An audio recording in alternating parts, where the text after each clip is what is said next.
This video is sponsored by my amazing website, CrochetGold.store. I have some great products crafted with care. Thank you for your continued support. Now, before we start, let me be clear. Everything that I'm sharing here today are my threaded thoughts and opinions based on what I've seen, experienced, and researched. If you see the same things or you see them differently, I respect that.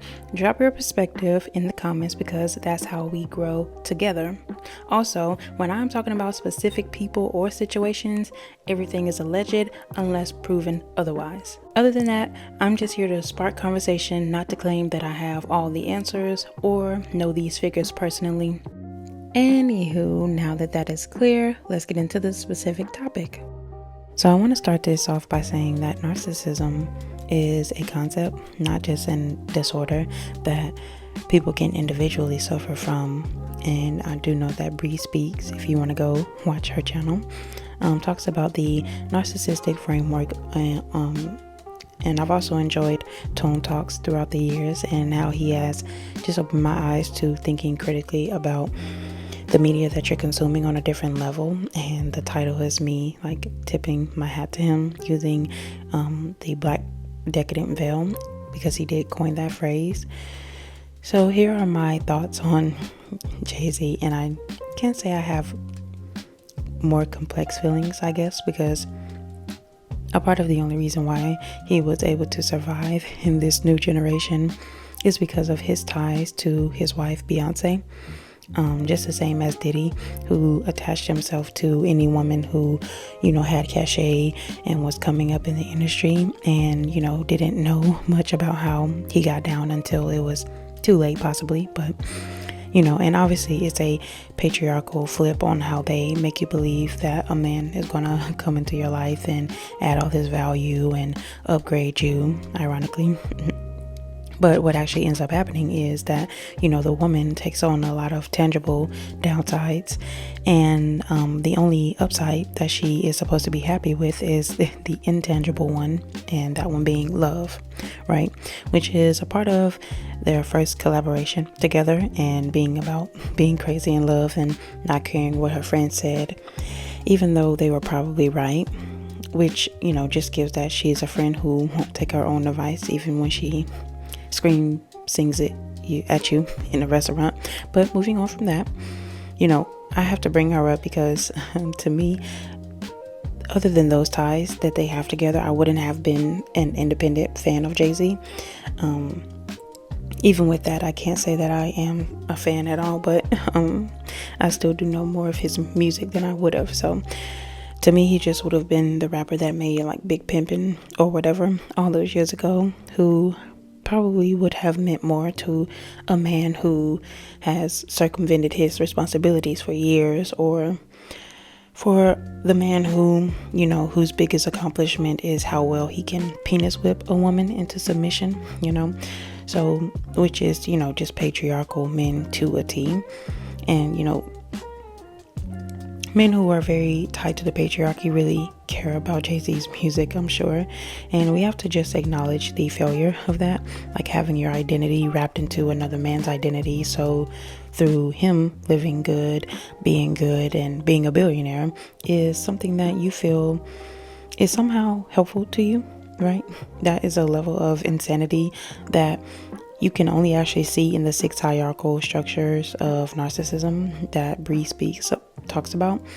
And it's all of the isms and the ists are there. And it's actually pretty crazy that when you call them an ist, Jay-Z in particular, when you will call him out on the behavior, they actually feel very offended by it. And you look at, their behavior and they look at you and you're like, okay, they're asking you, what's the problem, when you're calling out something that's clear that they're doing. And then, they can call that, how you react to their abuse is a problem, but the fact that they're dishing out abuse isn't a problem somehow. And I'm pretty sure that, they know better than me what they had to do, or, who they had to step on or do whatever to in order to maintain a spot in the music industry. But yes, I can, and I'm sure, other people, which specifically Tone Talks has through the years talked about how, the behaviors and the things that he has done to maintain, those individual ways has lowered his integrity. And it is pretty odd for him to say that he didn't take advantage over, anyone in order to become a billionaire, even though we can just mathematically look at his numbers and tell you the way that he became a billionaire is not the same way that he came into the industry, and that's not the same way that people came to like him. So you didn't become a billionaire through your art. It wasn't until your multiple business ventures, including alcohol, that broke you into that billionaire status. And there's no way that anyone can convince me that selling alcohol on such like major levels is a good thing. So don't even waste time typing if you were thinking about it. And if the only benefit that you can come up with is that one person got rich, meanwhile the other people got their senses dulled, got their brains washed. It's a regular fact that if you are drinking a lot, you can't remember what's going on around you. So these are the things that, people are suffering at the hands at, but it's all good because he became a billionaire. That doesn't make sense to me. But he broke into like that billionaire status, and it's him acting as if he didn't take advantage of anyone is very odd to me, especially when we have the words out of Rihanna's own mouth of him like taking advantage of her the first time that they met by saying to her that you can either sign this contract or you're going to go out the window. And I'm sure this young girl didn't take this as a joke, because she saw the capabilities that they had to basically smuggle her on a plane without a passport or her parents. So I'm sure that she was thinking in that moment, or I'm sure we all can come to that same conclusion, that consciously or subconsciously, that these people aren't even playing on the same level as we are when they can do things like that. Even though we should be very aware that these people on this level that they perceive themselves to be on is using the people on, they really consider it 2 levels in life, and it's really about rich and poor for them, but they consider really the poor to be, the lifeblood from which they have to use in order to maintain their level. So you are the legacy, you are the lifeblood, you are what makes this world keep moving. But it's only when you ask for your contribution that they switch the rules up and move the goalposts, and automatically now what they do is like so much more important than your contribution, that they need to be compensated so much more heavily than you are, and the destruction and all of those things that come to you as a side effect of their abuse, that is just like, well, you live in this area, so of course the data center that's there is doing X, Y, and Z, and you don't have as much money, of course these benefits or these harms that are coming to you are your fault or whatever. That's just how they use it to obfuscate any responsibility to themselves. And I just think about all of the trees that are sitting around bearing no fruit right now, and that this is only because of someone having the conscious thought of taking that food and putting a barrier to it, and that barrier working 8 to 10 hours in order to be able to sustain yourself. And yes, this matters in the context of Jay-Z, because he is specifically going against the pushback of being called a capitalist, and how he feels it is just so wrong to be called that, even though it's exactly what he's doing. And he's continuing to act obtuse in understanding of why someone would call him that as a bad thing, as people who have been routinely preyed upon by others who have solely focused on the capital gains and not the human connection or human destruction that they leave in their wake. And his only defense to that is, I'm a black man, I am a part of this persecuted class, even if he isn't currently, or I could make an argument that he hasn't at all been persecuted, because I don't care what you say. I personally don't believe that Jay-Z sold drugs to any high level that he has previously rapped about, because I think about The Wire where they were, tracking Avon's money and seeing how far it spread and, things that he was buying from it. And they were ready to take all of that away from him, as well as the drugs. And you on your songs saying how you took your drug money or we should take our drug money, encouraging people to sell drugs, and then take the money and, buy a neighborhood. So you're lying and benefiting off of the, rap to prison pipeline by telling them to do illegal things. And meanwhile, your hands are clean and you feel all good because you can tell yourself that, well, it's only rap, even though you just encourage harmful and destructive things to a whole community of people who are at that exact same time supporting you, right?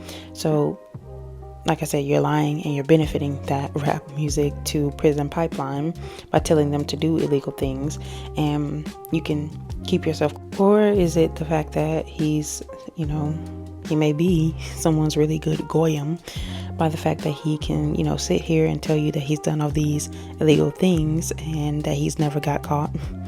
So one of those make you sound like you're a prison Mike with the purple bandana from The Office, and the other of them make you sound like what you sounded like in them files when them people were talking about how people should be very upset and in the streets protesting and things of that nature.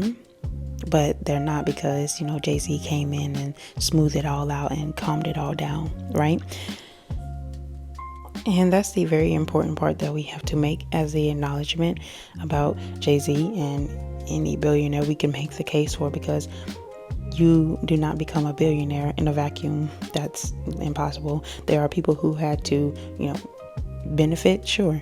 There are people who benefited from him also getting this money. It's not the people that he preyed upon, but yes, some people did benefit. And, that's, like I said, a very important acknowledgement that we need to make, is that, you're not just one person alone who made that $1 billion. He came from, in this case, preying upon people to buy alcohol, or getting paid to mess over Brooklyn with that stadium, or maybe a convict leasing scheme or two, so that does have you taking advantage of the people that you are introduced to, because the way that you were introduced to these people was through art, through music, and through like a love language that we all communicate through. And you use that cachet, that clout that you built up in this totally different area of life, and you take it to businesses that are particularly harmful to the same people that you just claimed that you were making music for. So we need to bring back like real journalism as well, because I'm definitely tired of all the puff pieces, and I want actual thoughtful interrogations of the media that we consume and the people who are behind the media that we consume. I'm very tired of the softball interviews and all of that, and it's very much a, don't interrogate my level of thinking in these interviews. In fact, I'll give you the questions that you can ask me, and this is also, in this case, a form of patriarchy as well, because women don't actually get away with this, even from a young age in the industry. You can look at, old radio shows and old TV shows and seeing how they're talking to barely legal, or a lot of them at the time not even legal, girls, and interrogating them and making them uncomfortable, and making suggestions about when they get older, what are they gonna, being very inappropriate and different things like that. And just drilling these young girls into particularly dehumanizing questions and pointing out things like that. But someone who is Jay-Z, where we can actually point out the many harms that he, could have played a part in directly and indirectly. He's the one who gets the softball interviews where, there's this young guy who's just out of nowhere, which is not to take away his credibility, that, but there's a very clear power dynamic. So it's not even to take away that he may have been someone who could work hard or is a hard worker. That's not that. But it's a clear power dynamic, and it's even showed even more when you don't ask the questions that need to be asked. But one thing that we can say for sure is how you got to your billionaire status, if he's a billionaire at all. I would argue that. But, he's the one person, don't get mad at me, he's the one in particular who said that he didn't know where those liquor bottles that he has, you know, his name stopped over in some type of way in his connection to, is a brand ambassador for. He doesn't know anything about the business side of that, and he doesn't know where the bottles are, anything of that nature. So mind you, they're putting off and purporting to you that they are, you know, this big businessman, and you know, he's not a businessman, he's a businessman. But that's just something cleverly that you're saying in a song, because in fact you don't actually run any businesses where, you know, you're putting your hand and you know all of the operations, and you're a crucial part, you know, like a key man switch, you know, you're a very crucial part to this business. You don't have a business like that. You are just the front man for other people's businesses and things that they're trying to push through to Black people, basically using you and using your much built up clout that you've gained over the years, and also the fact that Black people aren't questioning and interrogating, and they're also being propagandized out of, you know, doing that through the media, through social media, where, you know, people are, you know, even when you bring up good points and, you know, start to interrogate these figures and what they tell you and why what they tell you may be wrong, it's very much like the church is like, you know, don't question the leader, and they know, and you know, you should choose to have dinner with him over $10,000 because he could tell you how to make even more than $10,000. It's like, yeah, okay, please spare me. But let me know what you think about this Jay-Z situation down below. I feel like maybe this could be a series, definitely, of, you know, the Black Decadent veil, and how, you know, people are playing their individual roles to keep this very see-through fabric up and in front of our faces. So let me know if you would enjoy something like that. Like the video, subscribe to the channel, and until next time, keep creating.